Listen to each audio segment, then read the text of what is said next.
Такой инжектор показал себя лучше всего в работе. Сюда подается напор. Здесь труба 80-я. Сужается до полдюйма, если я не ошибаюсь. Не бойтесь сужать. Чем тоньше трубка, тем выше скорость воды. Чем выше скорость воды, тем больше она толкает входящий поток. Сопло почти что не выступает туда и не создает помех входящему мусору. Камни, палки.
Они уже начали обмазку, наверное, обваливать.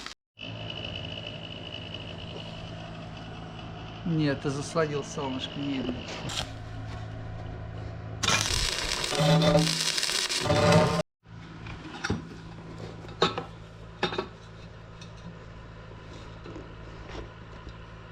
Глаза.